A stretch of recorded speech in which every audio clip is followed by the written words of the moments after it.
I asked again. I asked everybody I came in contact with in here. So I just asked the nurse and she said no. So I'm waiting to see if they'll let me at least FaceTime him. If not, I'll do a recording of it. She said it literally takes 30 seconds to do the implant. So then I have to lay here for a few minutes. So we'll see. We will see. It's finally here. I'm trying not to be emotional right now. So, yeah. So this is Tristan sitting Centurion here at the end of the doctor's room, waiting for mommy to come out. He saw mommy first. He's a good little boy. He's gonna be a great brother.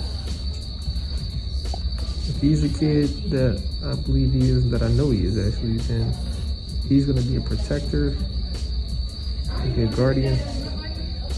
And sometimes he'll be petty, so he'll sit with us first before the baby will. You should see him in Bentley.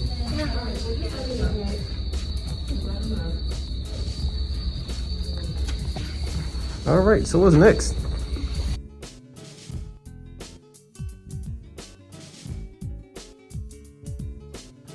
We had our insemination.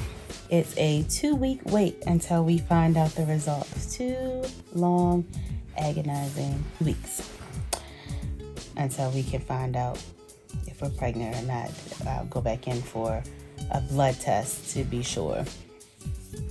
So now we were trying to figure out how to stall time, make the days go by faster. So one of my bridal party, my sisters, my ride or dies, they came down. Those are all Tristan's aunties. They're all my sisters. So they came over. They came with seafood. I think we had fried chicken and we just had all this food. We played games. We played Uno. That was much needed. Just a break from all things insemination and fertility. It was just a very welcome break from all of it. So something else that we did to try to make time go by fast was, I really didn't want to do this, but I just really needed to put eyes to Dad for Father's Day. So we had not seen him since this pandemic has started, and it sucks. So we went up there. I mean, we wore our mask and we did not stay long at all, but just needed to put eyes to him on Father's Day. So me and Crystal went with the kids, Ricky, and then my mom swung by as well. She literally lives down the street from him. Hi. How you doing? Bird, who's that? You looking? Hey, Bird, who's that? Look double. Who's that just came in? That's who it is.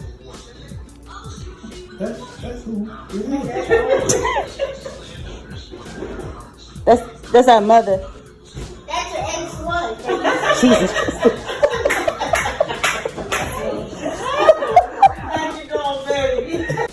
So we all just was there, probably no more than a half hour at the most.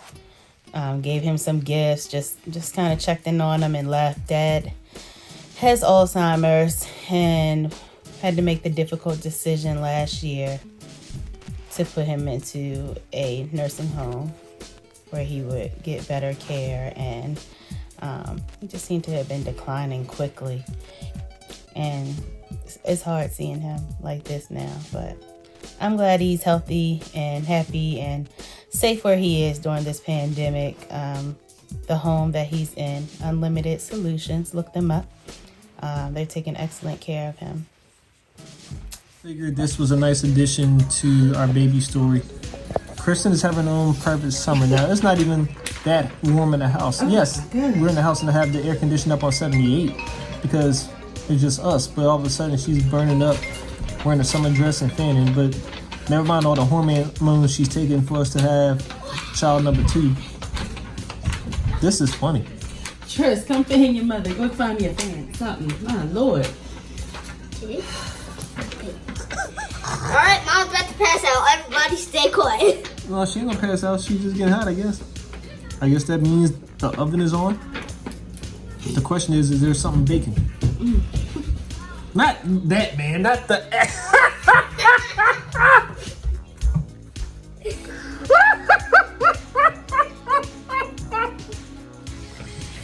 Kid never lets me down.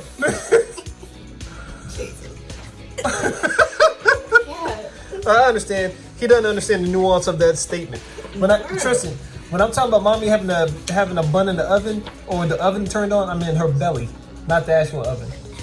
When somebody says, "Hey Kris, do you have a bun in the oven?" That means is she pregnant? Does she have a baby? Because it means the baby's baking. That's what they used to say about you too, I believe. Did you really, Mom? I don't know. I wasn't talking to your mom then, so I don't know. But that's another story. But wow, this is funny. How are you? I'm burning up. I'm like, I literally feel like sweat is pouring off of me. It's so cool. You need to go put your head in the icebox. Yeah, that's what I feel like. Like I'm not cooling. This whole episode is just gonna be about you being hot Oh my god. and me making fun of it. I'm ready to go in the room and get naked. Jesus. Yes.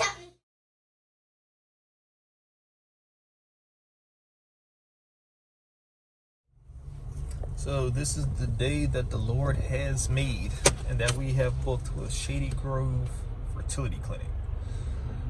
My lady, the carrier of our vessel, with her Hustle Mama shirt. And you see, we're sponsored by Keandra Hall and her shirts today. She has the Hustle Mama shirt. I'm wearing the Dope Soul shirt. But anyway, the Johnson, sponsored by Keandra Hall. I don't know Keandra's business name, but Keandra Hall, great work.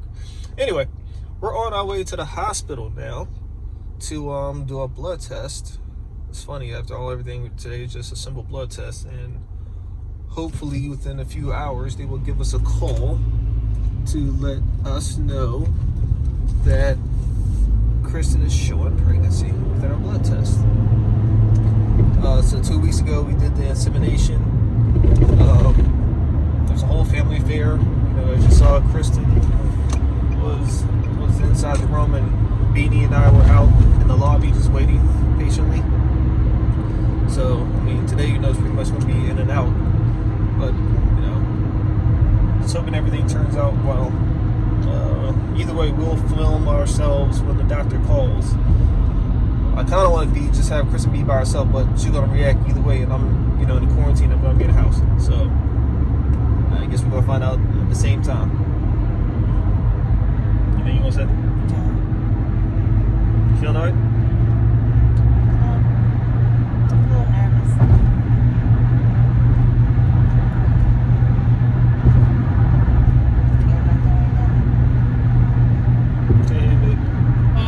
I couldn't hear the last thing you first said. I said, no, I have nothing to say. Just a little nervous, just quiet.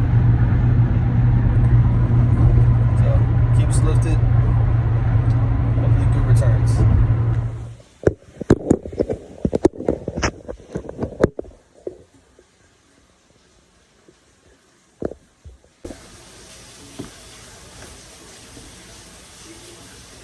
Okay.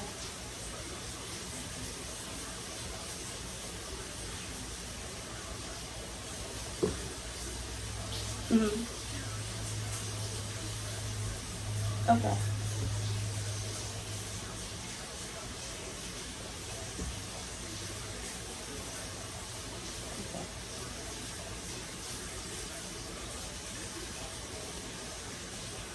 Okay.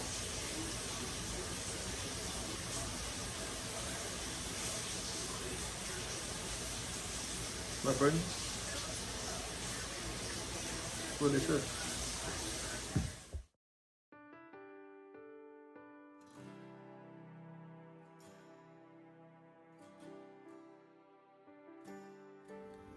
As you probably saw in the previous clip, so we've been in the room for a bit, you know, just I guess consoling each other. It's one thing I assume, I guess, to find out, hey, wow, we're pregnant. But another thing when you have a date where you know you went in for insemination, and they give you a 2-week window and saying within 2 weeks we're going to know something. So you count down the days, count down the hours, you count down the minutes until you're finally there at the clinic. And you take your blood test, and then it's more hours waiting, hoping, believing. But in between all that time, you've been praying, you've been hoping, you've been worshiping, praying especially. The funny thing about being a believer sometimes is that what do you do when your prayer is not answered? And I understand, yes, that sometimes prayers are not answered in your time. I get that. I know that he may not come when you want him, but he'll be there right on time. I know that. I'm a witness of that. Sitting in this house right now on this couch, these are all testaments to God's timing and God's provision. God providing me with an outlet to get out of my student debt, a way to eliminate my student debt, and to buy a house, all within the same stroke. So I know that God's timing is perfect, and I know God can orchestrate everything as he wants it to, everything within his own time. Yes. And I did learn within that time to still praise God for what you did have. So yes, you learn it. You learn how to praise God while you're expecting the next. You learn how to worship God, and you worship and you praise God on faith, on what's going to come, how you believe things are going to happen later. So I get all that, but it still doesn't stop that sometimes we can be disappointed. And if a person is a believer who has never been disappointed or never let down, that I really wonder, are they really a true believer? If you've ever thrown your faith completely and thrown your hope and it didn't come through, that's when sometimes you have to stop and regroup. And I guess right now it's a stopping and regrouping. It's like, didn't happen. But yet, God, I said I'm going to praise you. I'm going to worship you despite. So I'm going to praise you. I'm going to worship you despite. I said that come baby or no baby, I was going to worship you. So I'm still going to worship God. I'm still going to praise God. My love for God does not change because of a disappointment. And God's goodness has not changed because of disappointments or things not working out the way I wanted them to, or in the timing that Kristen and I wanted. His goodness is still there. God is still good. But while we also praise and worship God, we still ask God to be a comfort. We still ask him to comfort us during this time. And, well, we try again next month.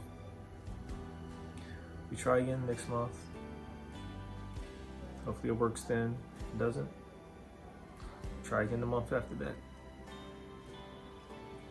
Hopefully it works. If it doesn't, I'm gonna keep trying. We're gonna keep trying until we can't. Until the doctor says, guess what, this is impossible, at least the methods we've been doing. So I'm gonna try. Hopefully my wife, we're gonna try until they told us we can't. So yeah, I was trying to finish I guess a long diatribe of stuff, but I'm getting a whole bunch of phone calls. Anyway, all to just say, we're gonna keep trying again. That's all it is. We're gonna just keep trying again. I was on the phone with my mother and my sister a minute ago, and mom said something that I never really considered, but she says that sometimes when you get pregnant, it depends on the child's assignment. And she says, your child has a purpose. There is a reason why your child is going to come. So more than likely, God is lining your child up to match whatever assignment God has for your child. I'll take that. It gives me some comfort. I'll take that. Tristan clearly had an assignment before he has an assignment, I should say.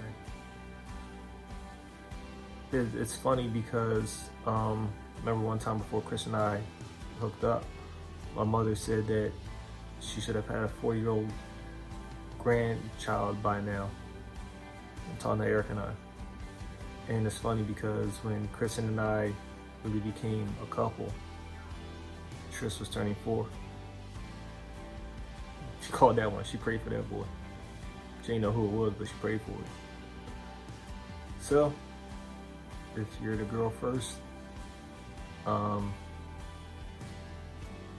hope you see this and understand how much your mom and dad have prayed for you, have hoped for you, have cried for you, have even loved you before we even held you. And for boy baby yet to be named, we have a list of names, haven't narrowed down one yet. I hope you see also how much your parents loved you before we even met you. How we cried for you before we even held you. How we cried for you before we even heard you cry for yourself.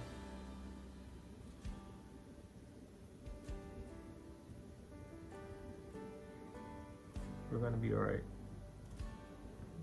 We're gonna have this child.